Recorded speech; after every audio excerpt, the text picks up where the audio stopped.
In front of these majestic mountains, people through ancient times have always revered their ancestors and worshipped nature. These unique landscapes will forever be the bearer of dreams for mankind.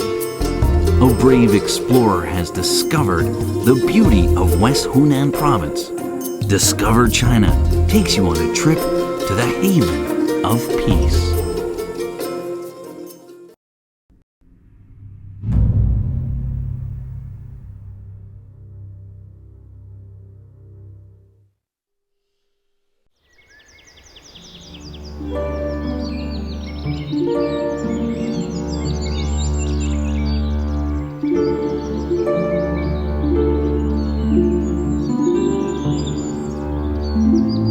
In the winter of 1979, artist Wu Guangzhong and writer Xiao Li came to ZhangJiaJie in pursuit of artistic inspiration.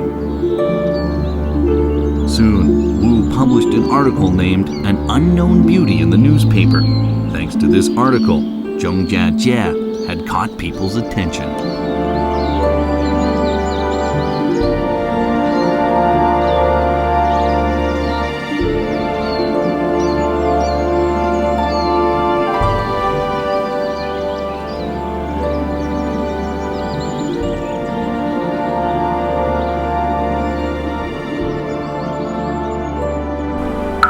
Shortly after this, local media in Hunan reported that a Danxia rock formation had been discovered in the west of the province. Rarely found on Earth, this distinctive landform also attracted attention from the geological circle. The media's coverage was not enough to prove the veracity of this claim, however, and further exploration and more evidence were required.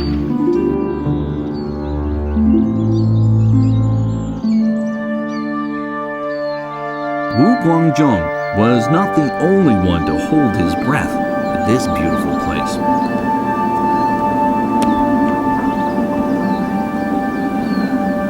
Time goes by in tranquility. Local folklore tells the stories of how the inhabitants' ancestors had infused their souls into the earth, mountains, and streams.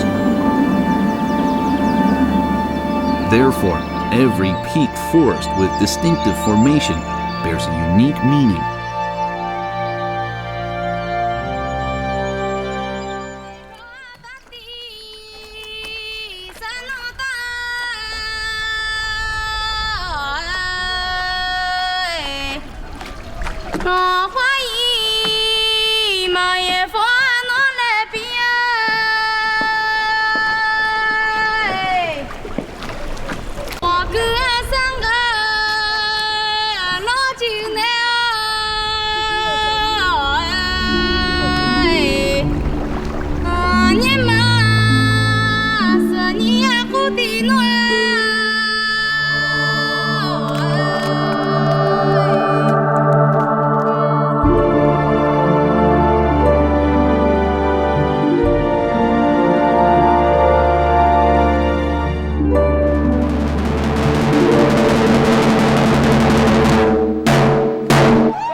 As the traditional performance of the local Tujia people, Maogu Se dance evolved from primitive sacrificial rites.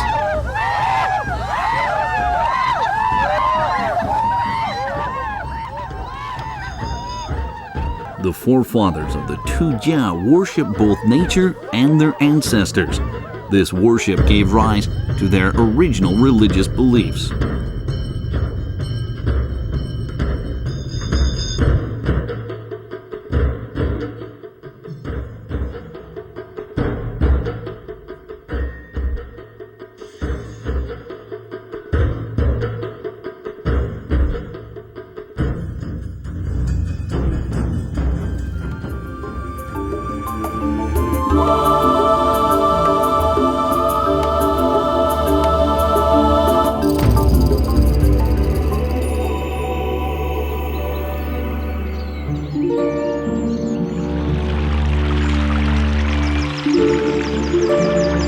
3 decades ago, it was reported by the media that Danxia rock formations had been discovered in Wulingyuan. These reports had caught the attention of a young man specializing in geology. His name was Jai Fudong, a professor from the Normal University of Hunan. 1979年呢，我和湖南地貌调查组大概7到8个人一块儿到了张家界进行了考察。当时湖南的媒体都讲张家界是丹霞地貌，规模很大很美。经过我们鉴定以后认定它不是丹霞地貌，而是一种国内外非常罕见的新的地貌类型。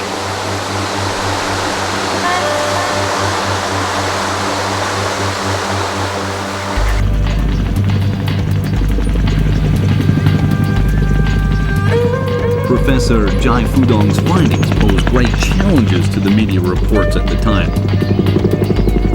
If it's not Danxia, then what is it? Professor Jai decided to carry on with his research.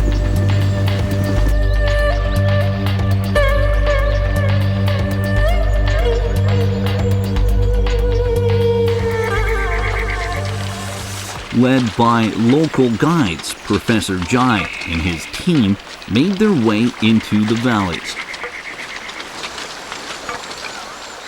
The steep cliffs looked as if they had been carved with knives or axes. Obviously, this was inconsistent with the characteristics of Danxia rock formations.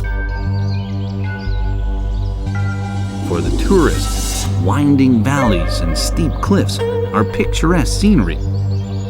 For the research team, such a landscape had mounted great difficulties on their expedition.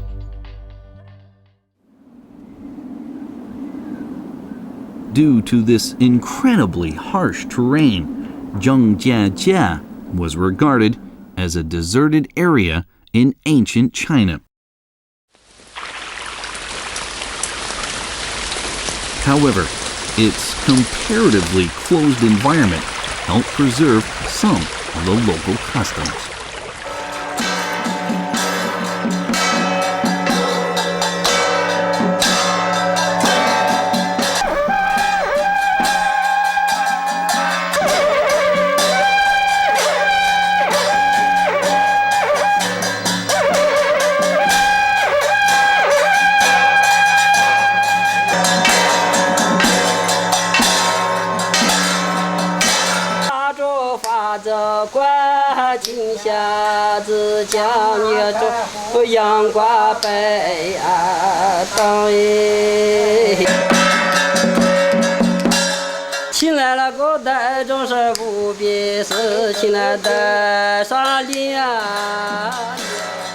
A renowned writer in ancient China, Tao Yuanming, portrayed a haven of peace in his work, Legend of the Land of Peach Blossoms.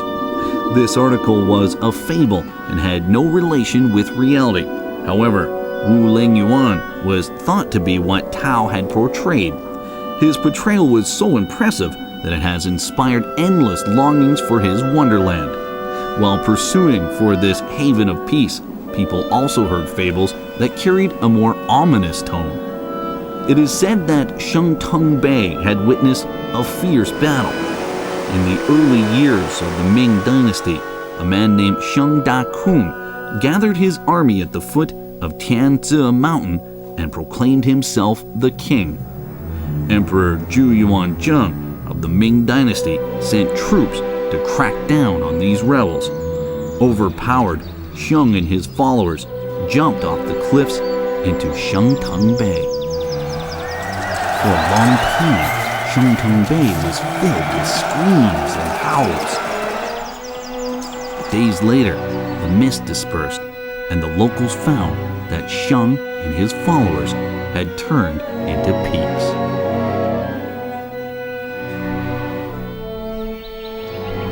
This peak is called Old Herb Collector by the local people. 30 meters tall, it looks like a slim old man with a scarf on his head. With a basket on the back, he seemed to have just returned from the mountain. It is said that he was the renowned doctor of the Shang army. Upon hearing of Shang's death, he became so sad that he turned into this peak.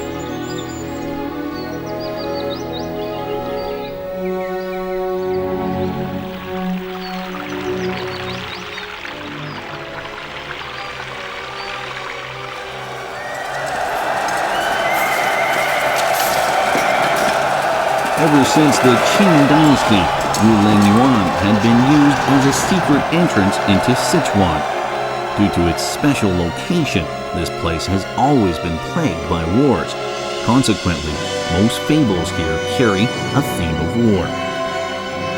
The ancestors might have integrated the myths of geology and rock formation and Wulingyuan into these fables, hoping that these myths would be solved by their descendants. Perhaps one day, scientific discovery will confirm the philosophy lying beneath those rocks and fables.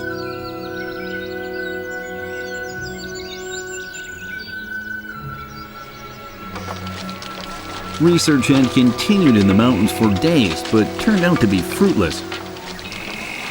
Jie and his team came back to Jinbian Stream when one of the team's members found that the peak had turned from red to brown. This was definitely inconsistent with the characteristics of Danxia rock formations. Another member found that a rock close to Tiaoyu Pond seemed to have been eroded by seawater. It was known that Danxia rock formations is the result of continental sedimentation. Therefore, it proved difficult to explain the seawater erosion there. This discovery restored hopes for the team. In the following days, the team had found a wealth of fossils and cave sites. At last, a breakthrough.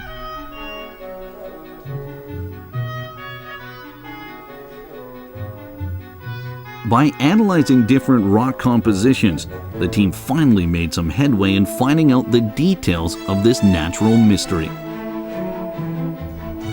By analyzing the fossils, experts concluded that this place used to be a coastal beach in the Middle Paleozoic era, some 350 million years ago.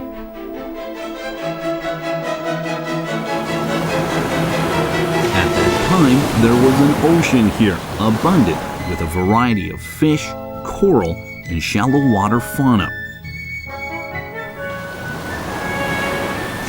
The sediments washed down by the rivers were rich in quartz.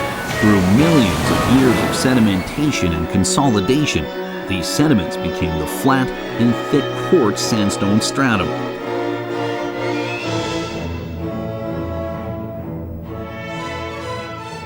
Due to geological movements 200 million years ago, these stratums were erected out of the land surface, folding and fracturing into a range of mountains. Thus, these valleys finally came into existence.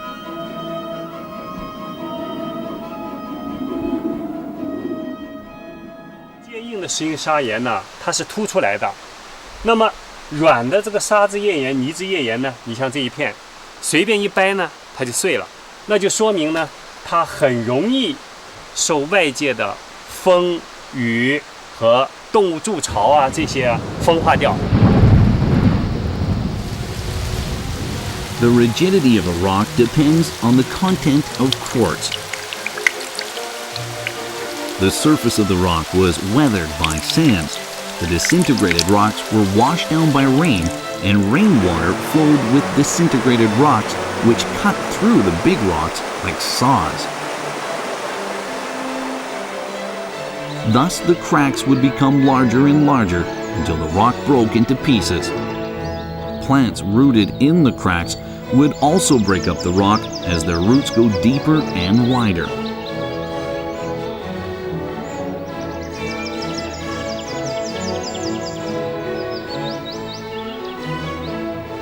Rocks of different rigidity respond to weathering and water erosion in different ways. The old herb collector and the fairy holding a flower basket in Tianzi Mountain were both created this way.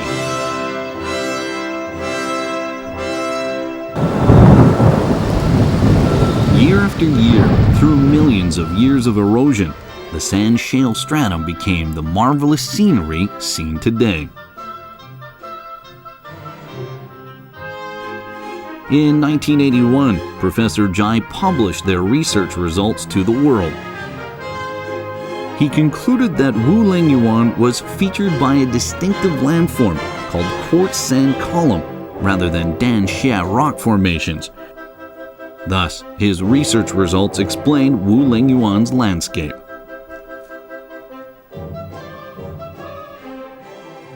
"所有这些个因素综合起来，就形成了举世罕见的砂岩柱峰的地貌。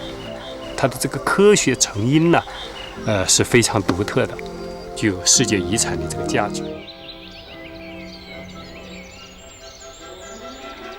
The scientific research and analysis had invalidated the previous finding that Wuling Yuan belongs to the Danxia rock formations. However, what will happen to the quartz sand columns in the future? By observing the crust evolution and geological and climate changes in this area, the experts have anticipated that the existing columns will keep deforming and shrinking until breaking down to sand and being carried away by the streams. Thus, this cycle would be complete.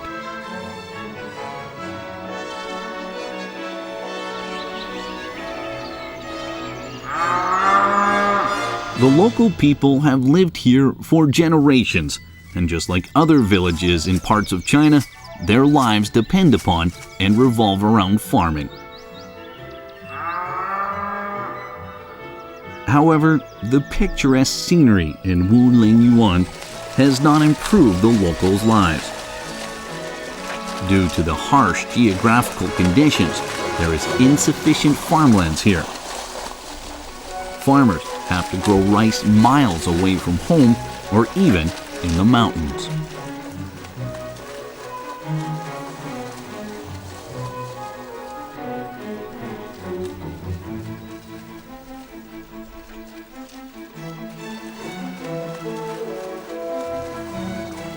A network of paddy fields has occupied the mountains and valleys that have not yet developed into quartz columns.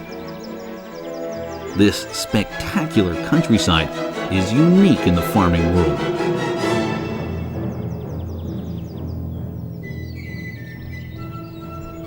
Towns and villages are connected by water.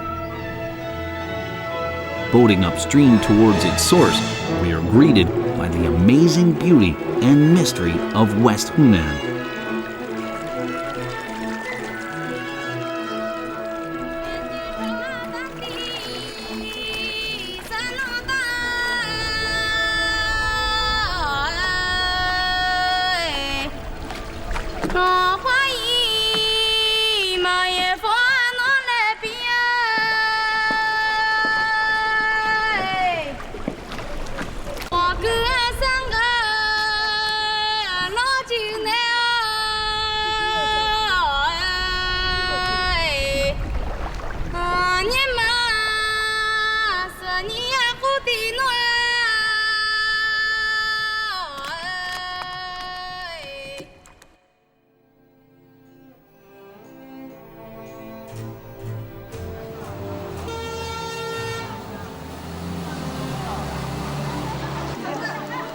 In the fair, the whole of the street is stacked with fruit, vegetable, and daily commodities.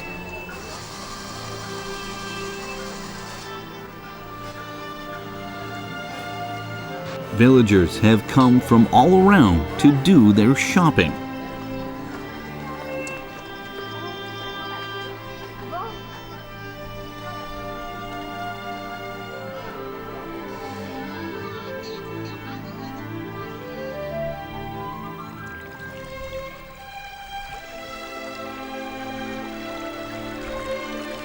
Minority groups such as Tujia, Miao, and Bai have been living in Wulingyuan for generations.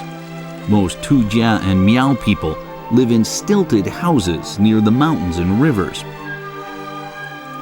People of the same surnames formed up their own village.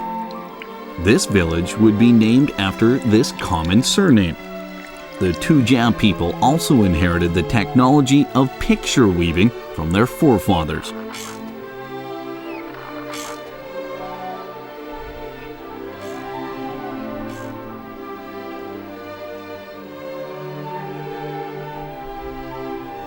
Tujia women are all experts in cross-stitching and embroidery.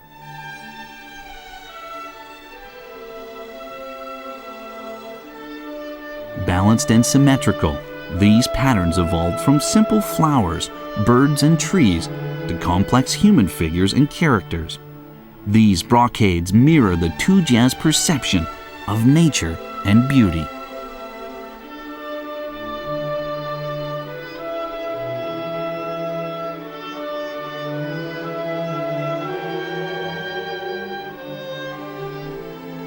This land was inhabited for over 2,000 years.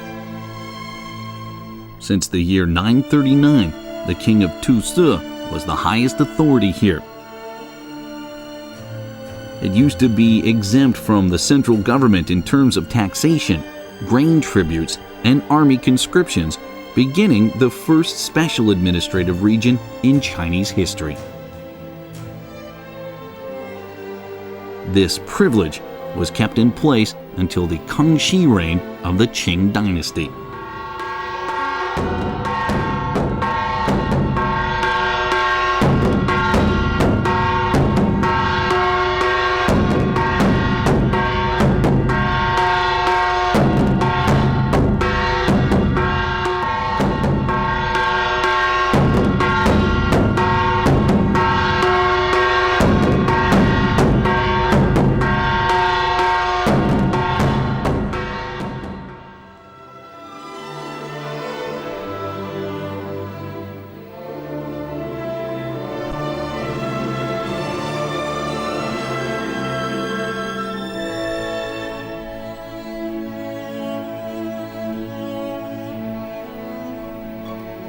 Rich in scenery and natural resources, Wulingyuan is regarded as heaven on earth.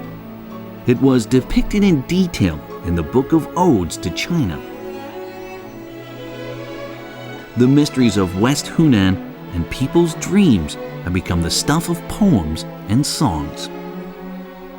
Though no longer living in a wondrous age, West Hunan's aged villagers are still telling fables of the haven of peace passed down from their forefathers.